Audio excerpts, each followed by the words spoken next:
اس سودے کے اکثر کردار مر چکے ہیں۔ یہ سب اس وقت برطانیہ کے سیاسی افق پر چھائے ہوئے تھے، لیکن ان میں ایک کردار لارڈ گلمور آج بھی زندہ ہے۔ وہ گزشتہ دنوں BBC ٹیلی ویژن کی نیوز نائٹ پروگرام میں آیا اور اپنے انکشافات سے دنیا کو حیران کر گیا۔ اس نے کہا کہ برطانیہ ہی وہ ملک ہے جس نے اسرائیل کو 20 ٹن ہیوی واٹر بیچا، جس کی وجہ سے اسرائیل اس قابل ہوا کہ وہ لاتعداد ایٹم بم بنا سکے۔ اس نے کہا کہ پبلک ریکارڈ آفس میں وائٹ ہال دستاویز میں اس معاملے کی تفصیلات درج ہیں۔ BBC نے یہ تمام دستاویز نکالی اور مزید حیران کن انکشاف کیا کہ یہ کام سیاسی قیادت کی سطح پر نہیں بلکہ بیوروکریسی کی سطح پر انجام پایا، اور وزیر اعظم میک ملن کی حکومت کے ان افسروں نے خصوصی اہتمام کیا کہ اس ڈیل کو امریکہ سے خفیہ رکھا جائے۔ لارڈ گلمور ٹی وی پر کہہ رہا تھا کہ میں بالکل حیران اور ششدر رہ گیا تھا کہ ہیرالڈ میک ملن اور اس کے وزیروں کو اس بات کا اندازہ تک نہیں ہونے دیا گیا، اور اسرائیل کو یہ 20 ٹن ہیوی واٹر یوں بیچا گیا، کوئی معاہدہ تک بھی نہیں لکھوایا گیا کہ وہ اسے ایٹم بم بنانے میں استعمال نہیں کرے گا۔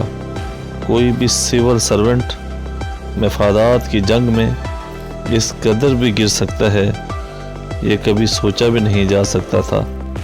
یہ مکمل طور پر ایک کاروباری ڈیل معلوم ہوتی تھی۔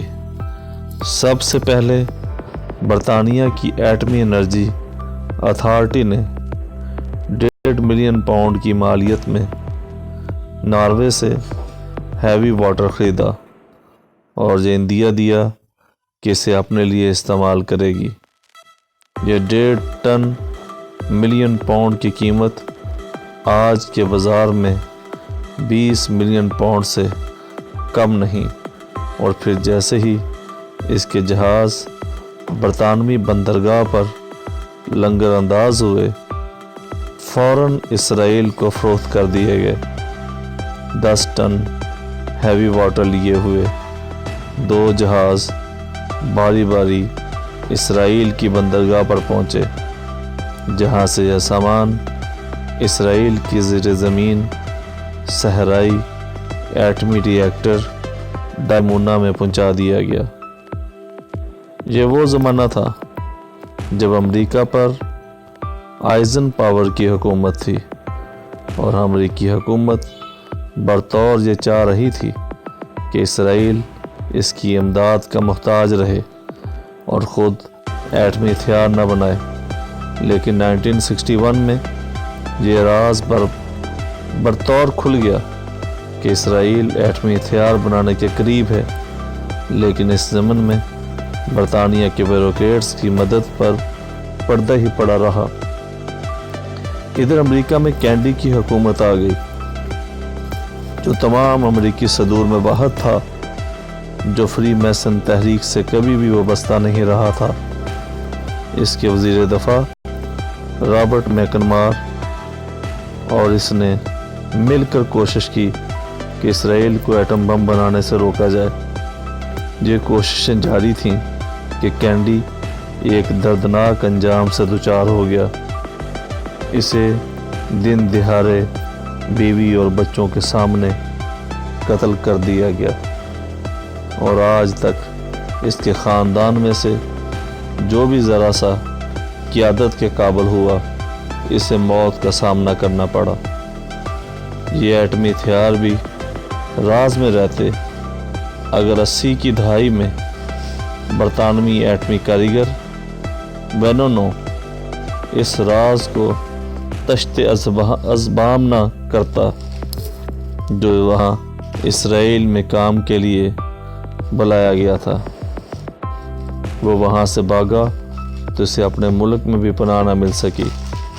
ملکوں خاک چھانتا اٹلی میں ایک اسرائیلی حسینہ کے نرگے میں آ کر گرفتار ہوا اور آج تک اسرائیل کی قید میں ہے۔ یہ عجیب و غریب کہانی یوں آج کی دنیا کے سامنے بہت بڑے انکشاف کے طور پر پیش ہوئی ہے، لیکن شاید ہمارے لیے یہ راز انکشاف نہیں ہے۔